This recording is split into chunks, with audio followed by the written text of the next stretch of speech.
ఈరోజు మే 14, 2025 ప్రపంచవ్యాప్తంగా ముఖ్యమైన వార్తలు, అంతర్జాతీయ వార్తలు. భారతదేశం, పాకిస్తాన్ కాల్పుల విరమణ. అమెరికా మధ్యవర్తిత్వంతో భారతదేశం మరియు పాకిస్తాన్ మధ్య పూర్తి మరియు తక్షణ కాల్పుల విరమణకు అంగీకరించారు. ఈ ఒప్పందాన్ని ఐక్యరాజ్యసమితి, యూరోపియన్ యూనియన్, సౌదీ అరేబియా వంటి దేశాలు స్వాగతించాయి. లిబియా రాజధాని ట్రిపోలిలో ఘర్షణలు.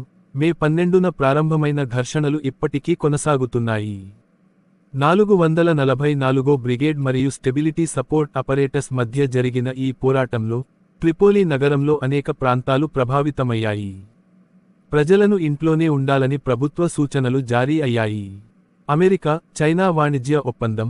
అమెరికా అధ్యక్షుడు డొనాల్డ్ ట్రంప్ చైనాతో కొత్త వాణిజ్య ఒప్పందాన్ని ప్రకటించారు. ఈ ఒప్పందం ప్రకారం రెండు దేశాలు తమ టారిఫ్లను తగ్గించుకోవాలని అంగీకరించాయి. ఆర్థిక మరియు వ్యాపార వార్తలు. సామ్సంగ్ యొక్క కొత్త కొనుగోలు. సామ్సంగ్ ఎలక్ట్రానిక్స్, HVAC పరిష్కారాలలో ప్రముఖ సంస్థ ఫ్లాక్ గ్రూప్ను కొనుగోలు చేసింది. ఈ కొనుగోలు ద్వారా డేటా సెంటర్ కూలింగ్ మార్కెట్లో తమ స్థానం బలోపేతం చేయాలని లక్ష్యంగా పెట్టుకుంది. ఆసియా స్టాక్ మార్కెట్లు.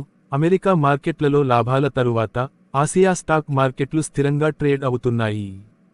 హాంగ్ సెంగ్, నిక్కీ వంటి సూచీలు స్వల్ప మార్పులతో కొనసాగుతున్నాయి. క్రీడా వార్తలు. అంతర్జాతీయ గేమ్స్. 2025లో NFL 5 దేశాల్లో 7 అంతర్జాతీయ గేమ్స్ నిర్వహించనున్నట్లు ప్రకటించింది.